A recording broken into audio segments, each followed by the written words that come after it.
when we were, my partners and I, when we were setting this up, my job was to call the lovely Mrs. Caven and ask her what Dr. Caven would want.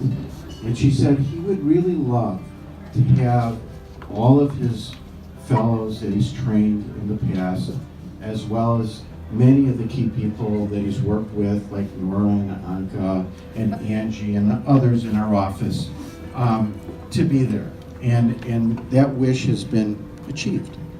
And as you know, Dr. Caven is an example to all of us. He's, as I said, a great mentor, a great friend, but he really, as physicians, he taught us the right way.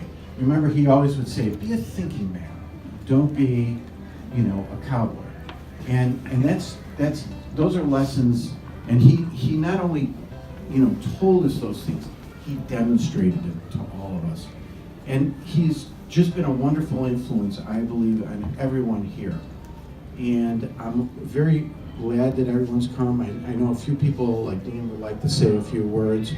But what we're here is to celebrate his retirement, but also to let him know that although he'll be missed, he'll never be forgotten, and he'll always be loved by all of us. So thank you. I want you to all have a good time.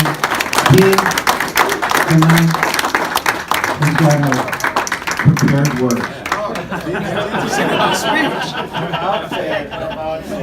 right.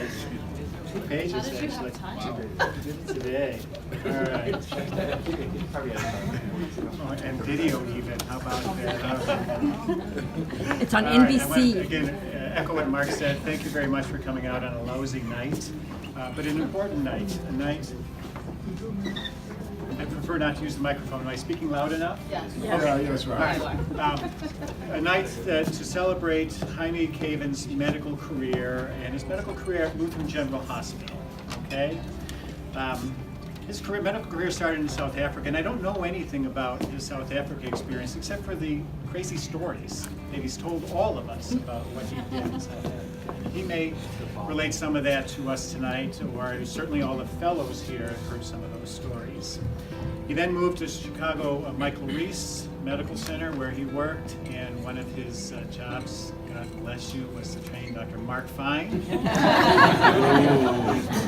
amongst many of his duties there. And I first met Hymie in 1992, when I was a 2-year attending, fresh out of training, and that's when Juan Engel decided to start the GI Fellowship at Lutheran General. And I wish Juan was here, and I need to give Juan credit for establishing that fellowship. He was the one who went through all the effort to put on paper the indication or the need for a fellowship at Lutheran General Hospital. If you remember, or you may not remember, that at that time it was Lutheran General Hospital. There was no advocate at that point. It was simply Lutheran General Hospital, Lutheran General Medical Group. And Juan sent the blueprint for the fellowship and made a great decision.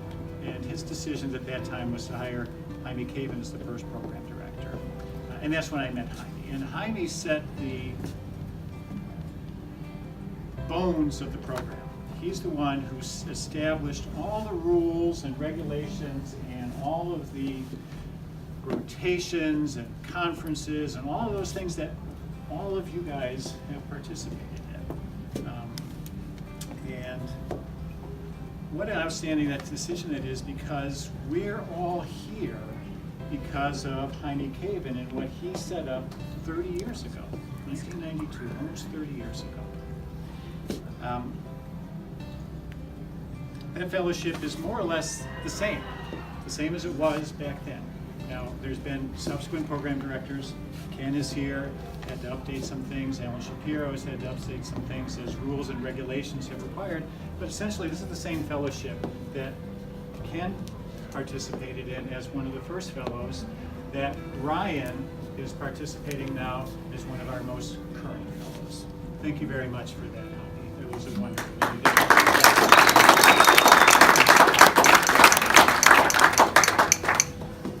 And everybody in this room, every physician in this room was trained by Hymie Caven, except for me. But No wonder. and it shows, right? It shows. Except I have had probably, except for myself and except for Mark, we've probably had the longest interim fellowship around. Me for 26 years and Mark for 30 plus years, working under Hymie and learning every day, being affiliated and associated with him and in practice with him. I think we all know that Hymie is a superb diagnostician, and he is what I would consider the consummate physician. It's somebody that we should all try and emulate and try and achieve that kind of status. And that's something that many of us currently think has been lost in medical training. That ability to make a comprehensive bedside assessment and a bedside diagnosis without having to resort to the myriad of tests that are available for us to use. As we all know, and I don't have to explain this to any of the fellows or former fellows in the room, certainly Hymie would spend a lot of time going over the history with patients, but also look at the past records for years and or decades. But that helped. It helped get a picture of the patient, and it helped make a diagnosis for that patient. I regret now that some of that will be lost when he's gone. Our future fellows and future residents and future students won't see that. There's nobody that practices like Hymie now. I'd like to think that we try and do the best, but none of us do that at all. There are many examples where you probably all can relate of his ability to make a bedside diagnosis, but I meet with Bill Rhodes regularly for administrative issues, and he related a story to me which I think is a good story to relate here. It's one where a patient with a carcinoid tumor with known gallstones was referred in the hospital for a consultation and for right upper quadrant pain. Hymie saw the patient, and instead of ordering an ultrasound, CAT scan, MRI, MRCP, endoscopic ultrasound, HIDA scan, endoscopy, he called Bill and said, "Bill, I think your patient has a pulmonary embolus." And indeed, the patient had a pulmonary embolus. How many of us now can make that diagnosis of a pulmonary embolus at the bedside in a patient with right upper quadrant pain? I know I can't. More than being just an exceptional physician, Hymie, I think, is a complete gastroenterologist. I don't think any of us are able to say that. Not only can he make a diagnostic assessment, he was a superb endoscopist. The nurses always related to me how careful he was, how skillful he was. And of course, there was a no-talk rule in the room when he was doing cases. Okay, the fellows know that. And why was that? So we could focus on the patient and focus on the endoscopy and focus on what was there and what needed to be taken care of. Hymie, in addition to being a diagnostician, endoscopist, also is a superb pathologist and is as good as our GI pathologists at Lutheran General. And whenever there was an issue, when I was struggling with a patient or I disagreed with how the pathologist interpreted things, I had Hymie look at the case, and Hymie would report back to me about what the findings were. And many times his findings were different and I think more accurate than the pathologists in our hospital. And of course, in the office, whenever I had a diagnostic problem, especially if I thought there was a medical issue accounting for the GI symptoms, I would always go up to Hymie and say, "Listen, here's the story. Is there a medical problem, an underlying medical diagnosis that could explain this patient's GI symptoms?" And also, if there was a physical finding in the office or I couldn't feel something, I would bring him into the room and have him.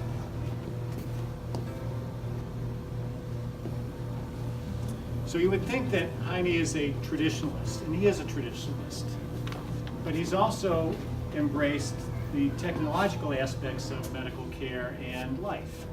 Hymie was the first person in our office to have a computer, and he used that computer for teaching the fellows and preparing talks and sending us innumerable little notes.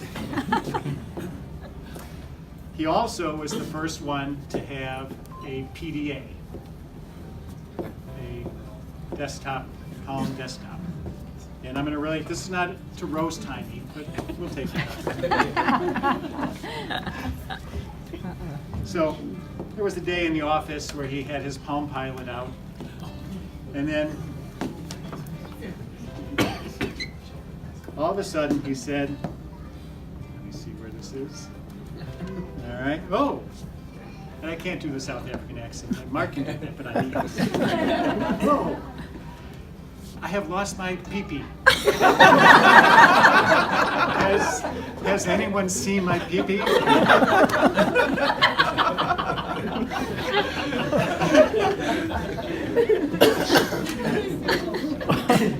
Well, sure enough, all the gastroenterologists, all the attendings in the practice soon got Palm Pilots, and then we were also losing our PPs.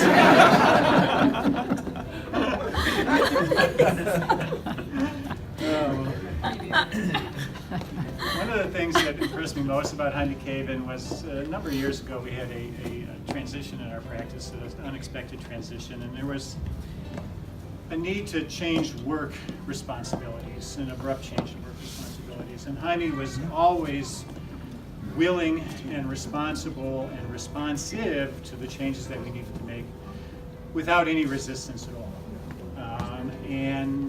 Hymie, for that, I will be forever grateful. That was wonderful. It was a tough time for us, and you helped us get through that, so thank you very much. As I've tried to explain over the last few minutes, Hymie is, I think, the consummate physician. Somebody that I think all of us can look to as a role model. As I've been talking with some of the people today, all of you said the same thing, is that he is a role model. He's taught you how to practice the right way. The way to focus on the patient first, focus on the history, and get the information, and make a decision that's appropriate for that patient. Not a decision that's appropriate for you or somebody else, but the decision that's appropriate for that patient. But more than that, he's a good person. He treats everybody with respect, gentleness, friendliness. I saw him do it today to somebody, but in the hallway, walking down the hallway, he's always going around to just the general staff in the room, in the hospital, not the GI lab staff, and pumping fingers, pumping. What a wonderful man. In fact, today I was talking to my mom, and she asked me what I was doing tonight, and I said, I'm preparing a speech for Dr. Caven, and she said, oh, please let him know best wishes for the retirement process. But more than that, please let him know thank you for treating me with respect and kindness when I was in the office and I was afraid of undergoing procedures and getting those things done. So thank you very much for my mom today. There were, Hymie has, as we all know, maybe not all of us in the hospital know, but all of us do know, he's got a sly sense of humor. Oh, yeah.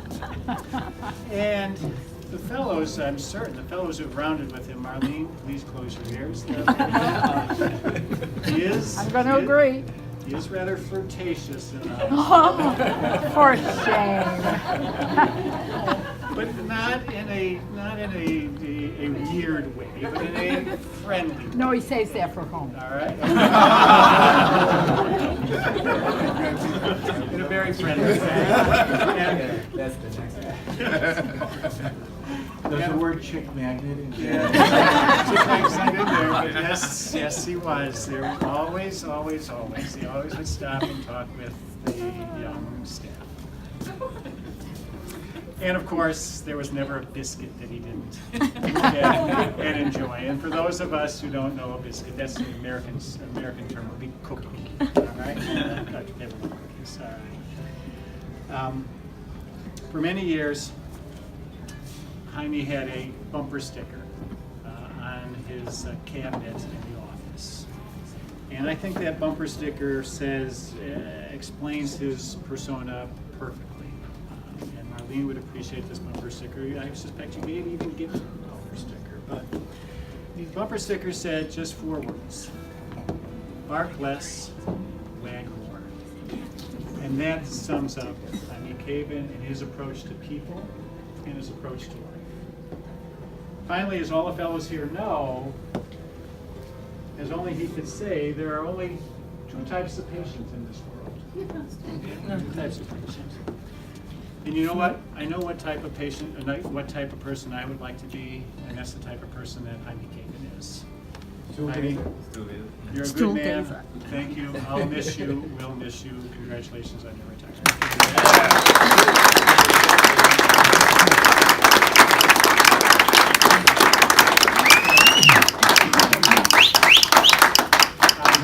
Yeah, I hope that this is an opportunity for a lot of us to speak, because a lot of you, we're all here because of Hymie, and he's had an impact on all of our lives. And so, yeah.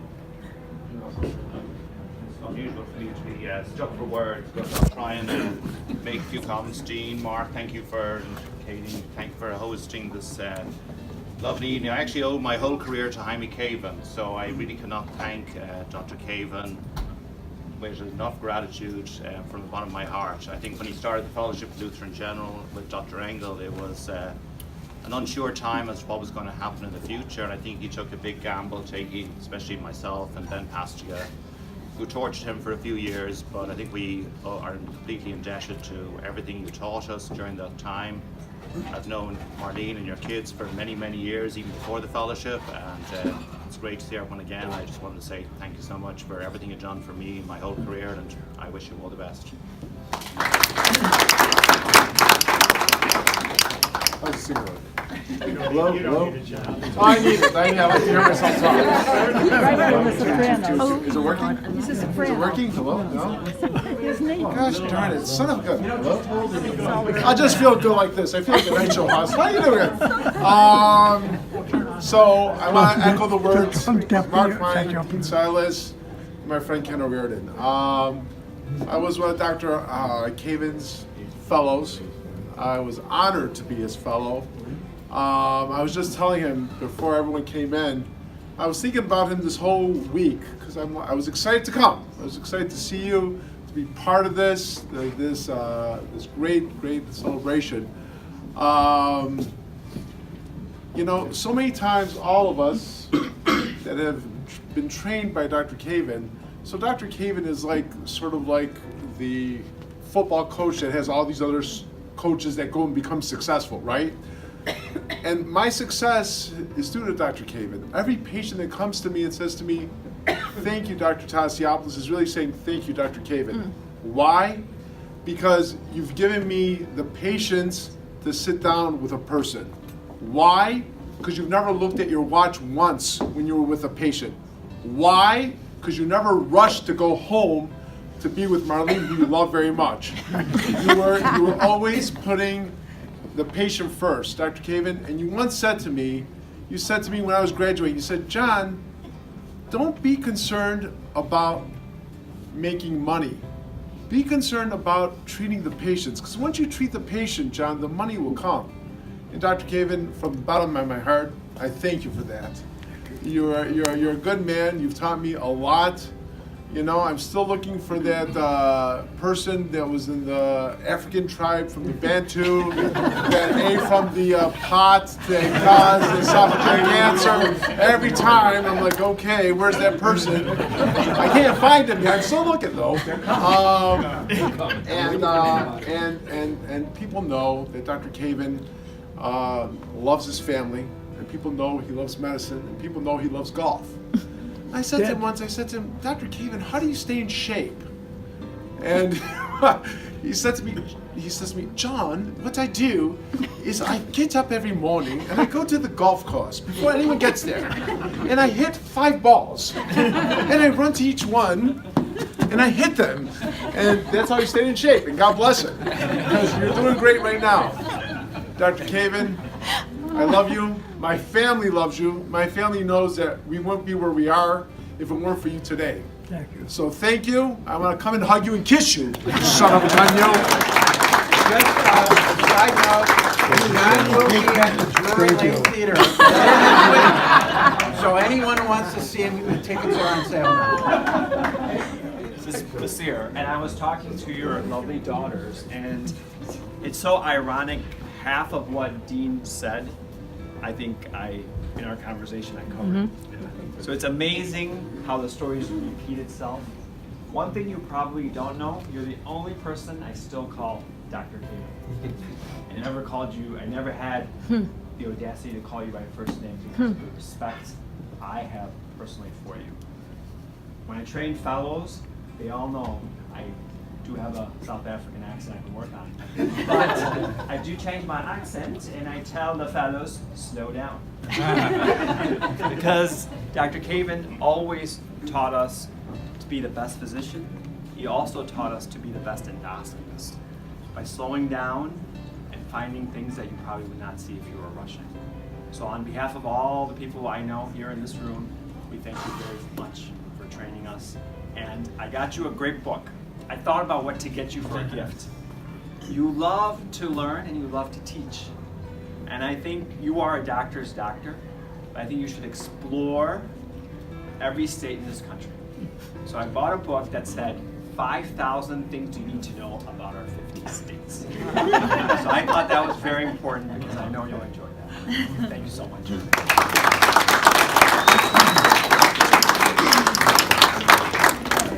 Luckily to follow what Dean and the others have said, I really feel honored. Maureen, Tina, Kerry, Krishna, my two grandchildren. Honestly, I have a big Chicago family. Starting with Juan Engel, then Mark, and then all of you.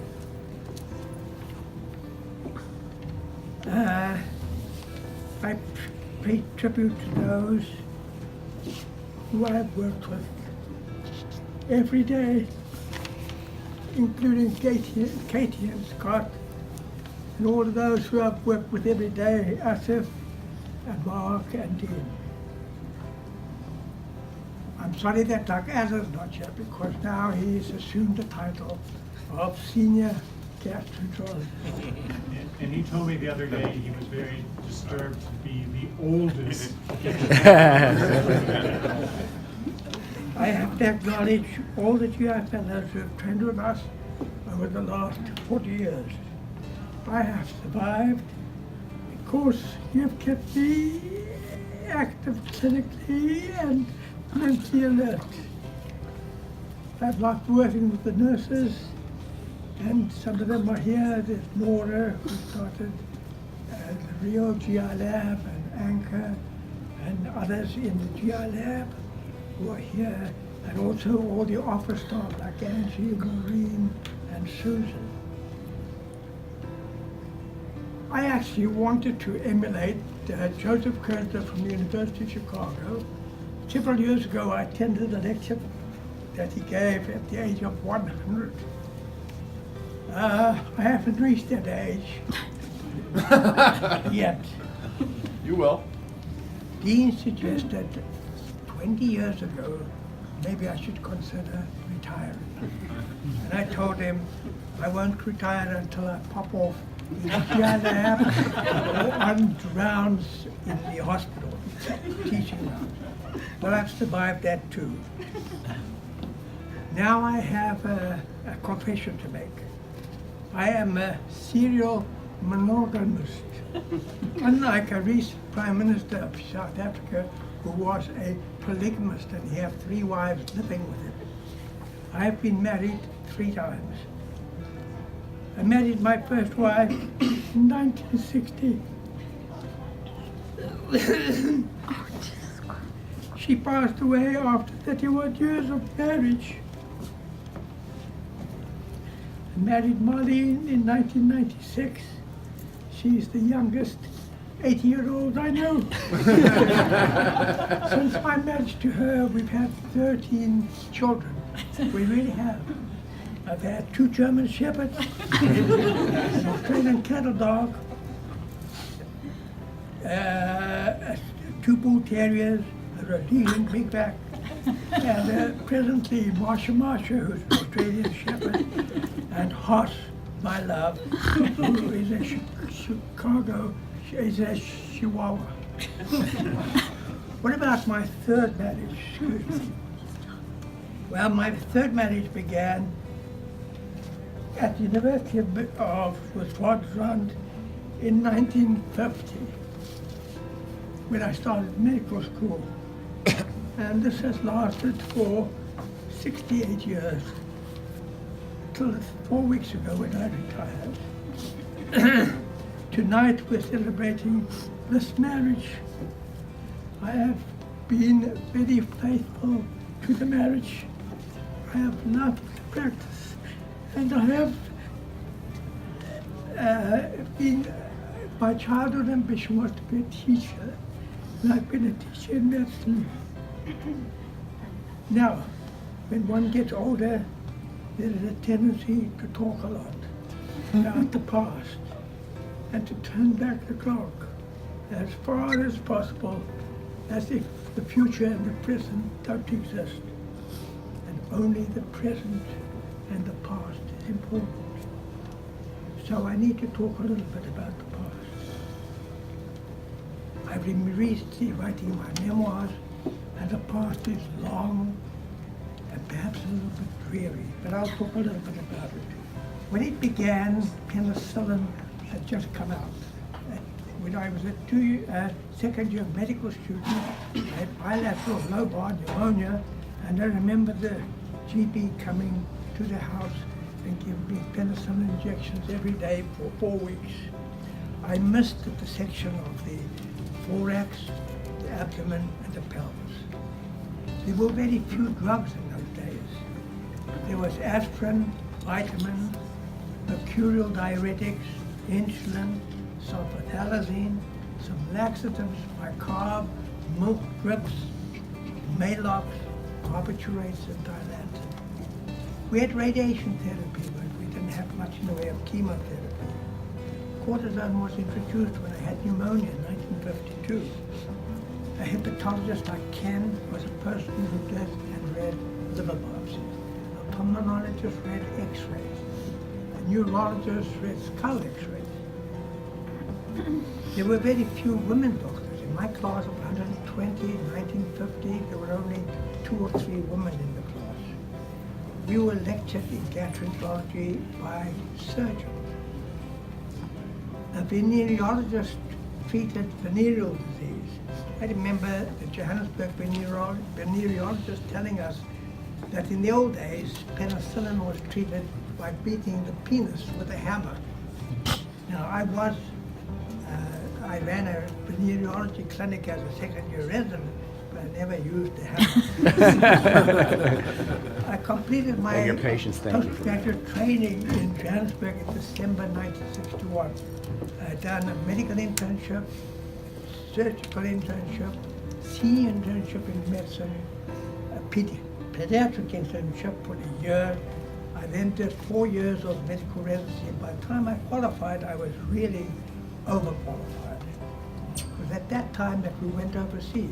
I got a letter from a friend of mine who was doing a fellowship in nephrology in Chicago. He wanted us to join him in Chicago. What he said was that there were 2 fellowships available. One was in endocrinology and the other in gastroenterology. And he suggested that since I had an anal personality, that I should be a gastroenterologist, and I agreed. I completed my Johannesburg postgraduate training in 1961, went to Chicago in 1963 after a trip to England, and spent 2 years as a fellow. Well, for the new fellows, a fellowship in those days was not like what it is today. I spent 99% of my time with the rats in the lab. My project was to cannulate the SMA, SMP, the thoracic duct, and try and keep the rat small bowel alive for the purpose of transplantation. I used to work from 7 a.m. in the morning to 11 o'clock at night.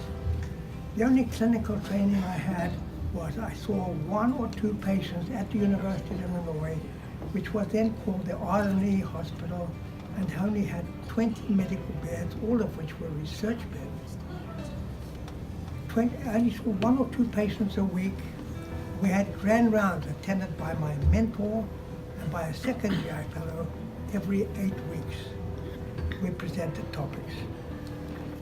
Well, I hardly was able to do the GI boards. There was GI boards at the time, but I had not done an internship in America. I had not done a residency in America. I was not eligible to take the boards, and I'm sure I would have failed considering the way, the clinical experience I had.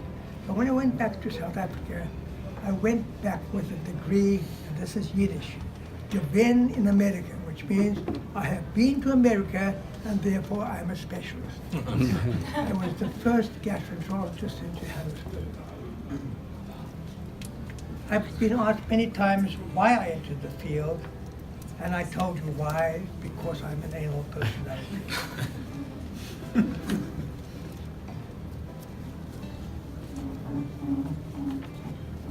At the time I did my fellowship, Dr. Mitchell Spellberg, who was an ex-president of the American Medical Association, American College of Gastroenterology, came once every 6 or 8 weeks to do a single gastroscopy. And I called it gastroscopy because all he could see was a part of the stomach and he couldn't enter the duodenum with a rigid scope. I wanted him to do the procedure and said, I'm not going to do it. We had a box in the lab at the time, and it had the first Hershowitz gastroscope. He said, you don't use that, that's a toy. During my fellowship, I attended one meeting of the American College of Gastroenterology. There were 100 people there. Amazing, such a lot of people. I attended one meeting of the AASLD, and there were 30 people there. But whoever you sat next to was an internationally recognized hepatologist, and it was a wonderful experience.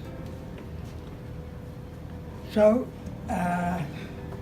in 1966, we bought the first gastroscope in Johannesburg, and in 1968, the first colonoscope. And we had to train ourselves. I trained myself to do endoscopy and colonoscopy. After my first 13 colonoscopies, which were done in the radiology department under fluoro, because we didn't know where we were going, I learned how to create an alpha loop, to unloop it, to get into the descending colon, negotiate the hepatic friction, get into the cecum, and took x-rays with the tip of the scope in the cecum. So I then presented the first 13 colonoscopies in South Africa at a surgical meeting, the surgical grand rounds on a Saturday morning. And at that meeting, a young guy who had just qualified from Baltimore, the Johns Hopkins, got up and he said, he poo-pooed it. He said, we tried this procedure in Baltimore, it does not work. So that's interesting. Luckily for him, he left practice. 3 or 4 years later, he became a multi-millionaire businessman, marketing medical equipment and selling medical equipment. Maybe some of you are going to do the same.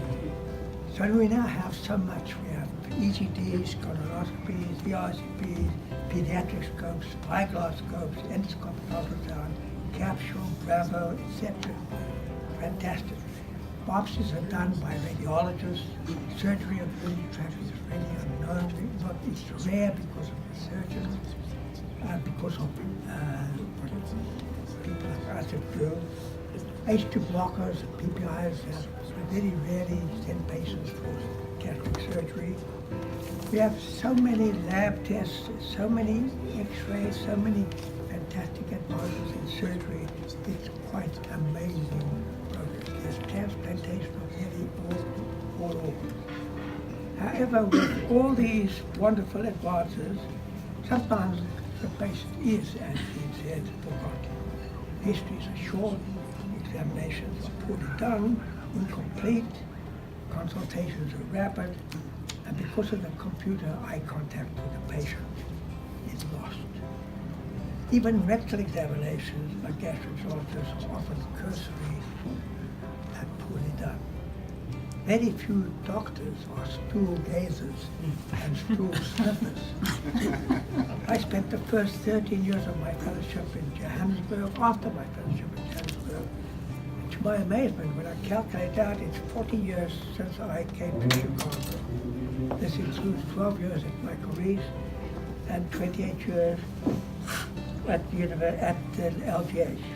It has in fact been a wonderful journey, and except for this kind of weather, fantastic. Every year I've met new aspiring fellows, watched them grow into excellent practitioners, and I'm very proud of them. There's nothing better than that. A GI fellowship today is extremely challenging, unlike what I had. So much to study, everything is documented. Thank God I don't have to use EPIC. For me, I've had another kind of epic journey in the field of gastroenterology. About 35 years ago, while at Michael Reese Hospital, one of the residents constructed a certificate. I've shown it to some of you. The certificate made me a fellow of the Royal College of Stool Gazers. I found a certificate in the office just before I retired, and I sent a copy by email to the wife of a late friend of mine, and she wrote back, "Hymie, mazel tov, congratulations, what a wonderful achievement in becoming a member of the Stool Gazers and of the Royal Society." Well, thank you very much for coming here. I thank my family, especially for putting up with me, all my Michigas, and I thank all my colleagues and everyone else for coming to share this moment with me.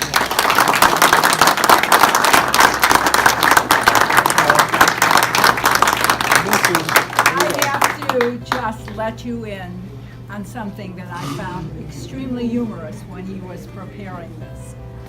Originally, Dr. Caven said, I'm going to have to make a speech, and I'm going to do this extraneous.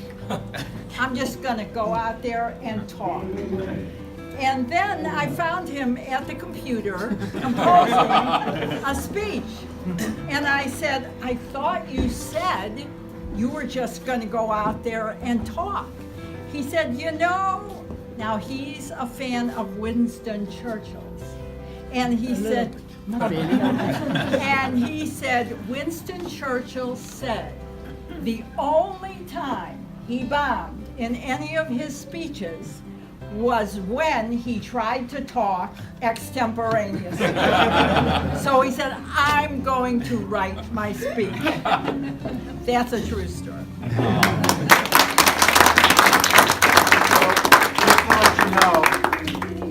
There's more food, and we've got the room till 9, so everyone get together, tell Dr. Caven how much you love him, for it here, and have a good time. I would be like, oh, well, Dr. Caven will just tell me about the people. Yeah, exactly. I think it is like he was interested in their like life Everything.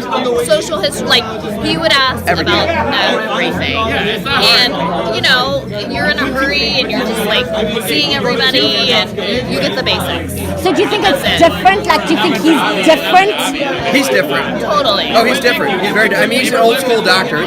My grandpa was also a physician. He used to see, he was an internal medicine doctor. He used to see like 5 a day, 5 people a day. The same mentality as Dr. Caven has. Slow, methodical, always very detail oriented. They don't. We can't practice like that anymore. Yeah, much more focus on It is very sad. It's very sad. Oh yeah. I mean, they didn't have the technology that some of I mean, like we have now. diagnosing ascites with like fluid wave. Oh, fetal hepaticus. Remember, you get up in like someone's breath, Yes. like smell someone's breath, and you'd be able to diagnose something based on someone's breath. Yes.